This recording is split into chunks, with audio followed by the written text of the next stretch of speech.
Aujourd'hui, certains agents sont en télétravail, d'autres en ASA. A priori jusqu'au moins au 2 juin. Qu'en sera-t-il justement à partir du 2 juin?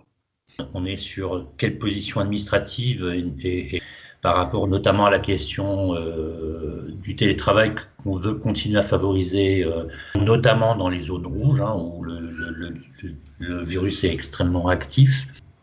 Donc nous déjà dans un premier temps, on souhaiterait qu'il n'y ait pas de discrimination entre les personnes qui ont l'équipement nécessaire pour pouvoir télétravailler et ceux qui n'ont pas l'équipement nécessaire. Que les personnes qui ne seraient pas équipées ne devraient pas avoir plus d'obligations que les autres à venir sur site.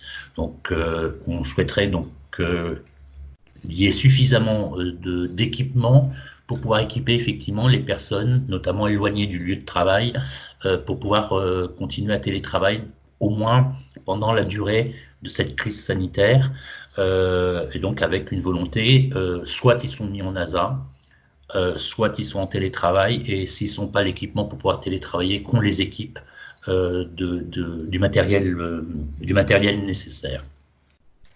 Après, pour nous, se pose aussi la question particulière pour ceux qui ont des enfants en âge scolaire, puisque depuis le 11 mai, donc certaines écoles ont réouvert, mais les situations sont très divergentes d'un endroit à l'autre. En particulier, certaines communes d'ailleurs refusent l'ouverture des écoles avant le mois de septembre, d'autres préconisent une ouverture plutôt au mois de juin. Donc normalement, pour ceux qui ne peuvent pas mettre leurs enfants à l'école, ils seront aussi en autorisation spéciale d'absence ou en télétravail. Mais l'ouverture des écoles ne rend pas obligatoire pour les parents l'envoi des enfants à l'école, puisque le gouvernement dit que c'est facultatif. Mais pour pouvoir exercer cet aspect de choix, parce qu'on préfère préserver la santé de ses enfants et ne pas prendre de risques, il faut que les parents puissent les garder.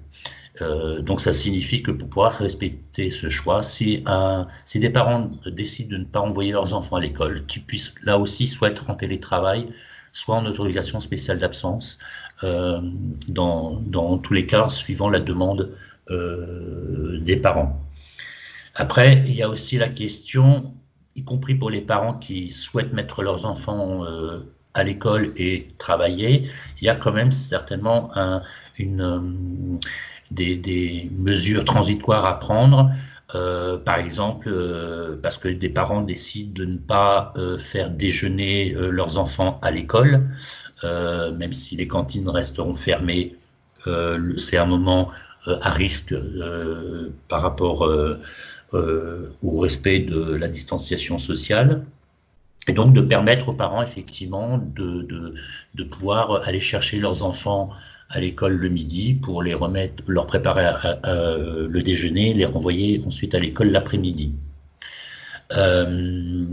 Mais pour ça, c'est pas simplement une question d'aménagement du temps de travail, c'est aussi peut-être ponctuellement de réduire ce temps de travail, parce qu'on n'imagine pas que ces parents-là puissent commencer plus tôt, finir plus tard leur travail, puisque de toute façon, si leurs enfants sont à l'école, il va falloir quand même aller les chercher. Donc ça aussi, c'est une demande qu'on a, une grande souplesse dans l'organisation du travail pour les parents ayant des enfants en âge scolaire. Merci Slim. D'autres agents, Nordine, sont en ASA aujourd'hui. Ce sont les personnes fragiles ou accompagnants des personnes fragiles. Donc ça, pareil, c'est un statut qui a priori devrait se maintenir jusqu'au 2 juin. Mais après le 2 juin, même question, quel va être ce statut pour ces agents-là? Pour les personnes fragiles, le dispositif pris jusqu'au 2 juin par le CNFPT est de les maintenir en télétravail lorsque cela est possible, et sont en ASA lorsqu'ils ne peuvent pas télétravailler.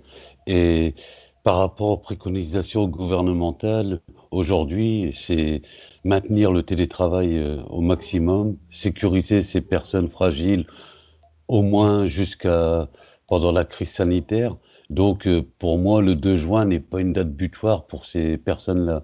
Et on entend par personnes fragiles les personnes accompagnant les personnes fragiles, ainsi que les femmes enceintes se situant dans leur troisième trimestre de grossesse. Et nous recommandons vivement au CNFPT de maintenir, de maintenir ces personnes en ASA ou en télétravail le plus longtemps possible face à la situation actuelle.